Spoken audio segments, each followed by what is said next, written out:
Parliament in Brazil has voted to start impeachment proceedings against President Dilma Rousseff over charges of manipulating government accounts. The Yes camp comfortably won the required two-thirds majority in the vote in the lower house in Brasilia. The motion will now go to the upper house, the Senate, which is expected to suspend Ms Rousseff next month while it carries out a formal trial. She denies tampering with the accounts to help secure her re-election in 2014. Her supporters describe the vote as a coup against democracy, and the ruling Workers' Party has promised to continue its fight to defend her in the streets and in the Senate. But Ms Rousseff is an unpopular leader in a country facing a severe economic crisis, the BBC's Wyre Davis reports from Brazil. Impeachment supporters netted 367 votes in the lower house of Congress, well above the 342 they needed. The No camp took 137 votes, 7 deputies abstained and 2 did not show for the ballot.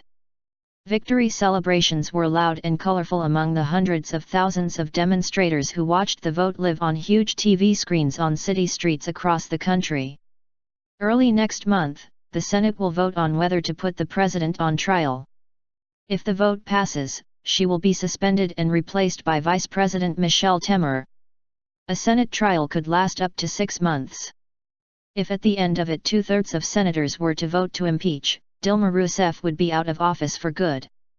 Brazilian governments are required to meet budget surplus targets set in Congress, which investors regard as a measure of economic health.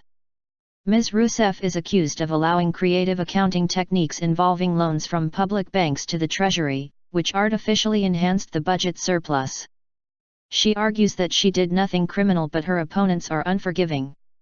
"We fought a lot to sack this corrupt government, which destroyed our industry, jobs, and left chaos in all social classes," demonstrator Marissa Cardamone, 75, told AFP news agency in São Paulo.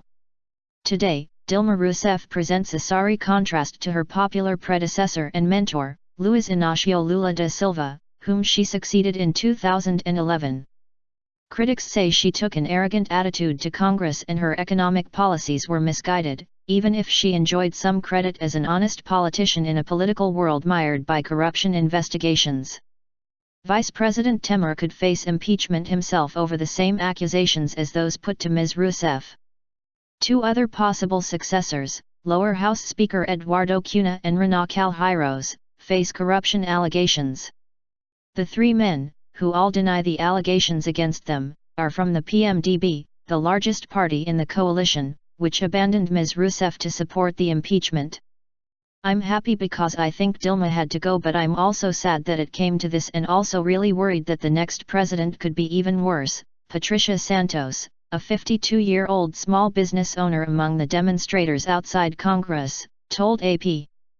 There is no suggestion that the fight promised by the Workers' Party in the streets and in the Senate will be anything but political, though Brazilians are certainly bitterly divided. Passions are so high on both sides that the authorities erected a makeshift 6.5 feet, high metal wall, stretching for 1 kilometer, 0.6 miles, to keep thousands of rival demonstrators apart outside Congress in Brasilia. Ms Rousseff and her allies have accused their opponents of mounting a coup.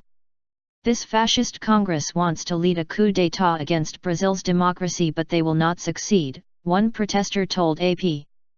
The front page of Brazil's right-leaning paper O Globo carries a photo of MPs celebrating under the headline "Close to the End."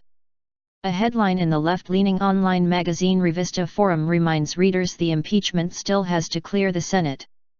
In the hours after the vote, Central Brazil is 3 hours behind GMT. 2 of the top hashtags on Twitter in Brazil were #AlhadaCumcu, the struggle begins, used by both sides, and #Valeu Cunha, thank you, Cunha, addressed to the parliamentary speaker. There was no immediate comment from the president herself, but her chief of staff, Jacques Wagner, accused Parliament of threatening to interrupt 30 years of democracy in the country, which was under military rule until 1985. Olympics chiefs say preparations for the Games in Rio this August are on track despite Brazil's political and economic troubles.